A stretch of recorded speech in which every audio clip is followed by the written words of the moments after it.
So this Upamanyu, he was acting independently from his guru. So his guru told him, without my permission, why have you taken how are you still healthy? So he said, oh Gurudev, after the calves drink the milk, their mouths are covered with foam. And so I scrape the foam off all their mouths and I lick it. And so there's thousands of calves, you can imagine, he's just going around one after another, eating the foam, getting all the protein, so he's still very healthy. Butter body, as Prabhuji would say. And his Gurudev was like, why are you still so fat, you know?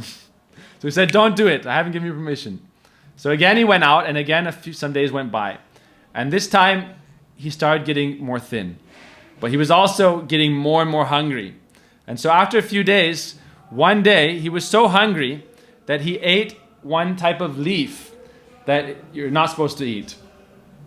It's a poisonous leaf that causes blindness. So he ate this leaf and became blind. And then he was still trying to herd the cows and protect them, you know, and bring them back that night to the ashram. But immediately as he ate the leaves, he became blind. So he was trying to bring them back. Being blind, he fell into a well, a ditch.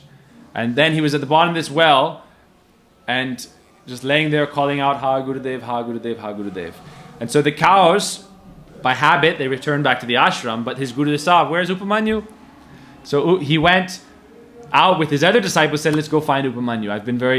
I've been testing him for like a month or so now, you know, reducing his eating, and I don't know what happened. Maybe he became weak and fell somewhere. So he went out, and Guru is naturally very affectionate to his disciples. So we should think, when Guru tests us, maybe doing something that's very hard to accept. But Gurudev, he's not doing it out of a sense of like envy or malice or anything. It's out of his affection. He wants to help us. So he went out searching, he was calling out, oh Upamanyu, oh Upamanyu, oh Upamanyu, where are you? And then after wondering where they generally heard the cows, after some time, he heard his disciples' voice, oh Gurudev, oh Gurudev. And so he found him and arranged to pull him out of the well with his disciples. But still he was blind. So then his Gurudev said, okay, I'm pleased with your sacrifice for me. He said, what did he do? He said, oh, I ate that leaf. And his Gurudev said, oh, you don't know that leaf's poisonous. Why did you eat it? Without my permission, I told you. If I was waiting to see and test you, I would have given you everything. But you just have to follow proper anugatya. So then he said, okay, what we're going to do is we're going to pray to the Ashwini Kumars. The Ashwini Kumars are the twins, and they are the demigods in heaven who are the originators of Ayurveda, how to properly do all kinds of medicine. Ultimately, Vishnu appears in one avatar as the creator of the Ayurveda, but the Ashwini Kumars are the two demigods in charge of all kinds of medicine. So the Guru, Daumya and his disciple, they did these mantras and invoked the Ashwini Kumars who came, and they gave a cake, like a type of Vedic cake, and they said, eat this. And if you eat this, your vision will be restored. But Upamanyu said, I won't eat it. Come on, the Ashwini Kumars themselves, the two demigods, came and said, eat this cake, you'll get your vision back. He said, I won't eat it. They said, why not? He said, don't you know what has happened to me? For the last month, I've been tested by Gurudev. He said, you know, without my permission, I won't take anything. So he said, I finally learned my lesson. Without my Gurudev's permission, I won't take anything. Now I've become blind. At first, it's described that when we have so-called vision, material vision actually hampers our spiritual growth. So first he had to become blind materially. It means shut off your external, you're always trying to collect the objects of this world. Upamanyu was always trying to collect the fruits in the tree. He was trying to eat the fruits in the tree, right? So he was like the bird who was trying to collect the fruits, the phal. That's why he was, without Guru's permission, without anugatya, drinking the milk, taking the foam, doing this, taking the leaves. He got the bitter fruit, taking the leaves, which is stealing away all his pop, stealing away all his sinful merits. And then he was taking the milk, taking away all his sukriti, all his punya. And so then he became blind, meaning all of his past karmic accumulations were removed. Then he became blind, so material blindness. Then he could perform real sadhana, calling out to his guru. Then his guru brought him, lifted him out. Then his guru said, okay, now eat the cake. Then he ate the cake and he got divine vision. Then Om Agyanati Mirandasya Gyananjana Shalakaya Chakshuran Militam Jena Tasmai Shri Guruvena. Then he bowed down before his guru, and his guru said, now your eyes are not material, now I give you transcendental vision.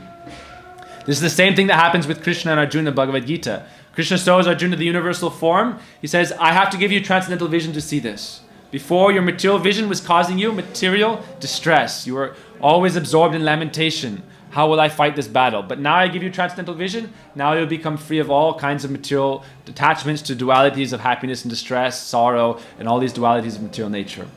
So Upamanyu, he received transcendental vision, and his Gurudev said, now I reveal all the scriptures in your heart. And so he blessed him, and he said, without any further study, you will realize everything. And that time, all transcendental knowledge appeared in his heart.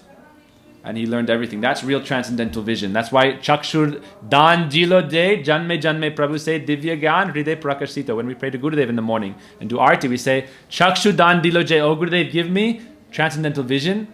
Janme Janme Prabhu say, you are my Lord, life after life. Divya Gyan Hriday Prakashito, manifest transcendental knowledge in my heart.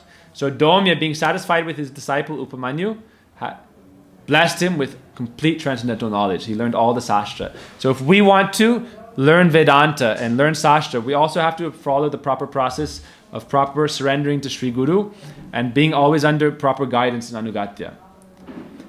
That's the lesson here. And then when we do that, that's the way to turn away from the fruits of the tree of karma that is represented by our body. Instead of trying to enjoy the fruits of our own actions, we offer everything to Guru, to Krishna, and then we only take what Guru says. Right? Upamanyu, he learned, don't take even the good things or the bad things. Surrender to Guru, take only what Guru offers you. Then you'll be free of all kinds of karmic reactions. Then you can be mukta. As long as you're ensconced in this cycle of karma, action, reaction, you cannot get mukti. So without surrendering to Guru and surrendering to Krishna, then you have no chance for salvation. Therefore we learn that from this lesson, and we will continue forward tomorrow. Vanchakalpadrivasya, Krivasniveta, Paditanam, Pavanebhyo, Vaishnavebhyo, Namo Namaha.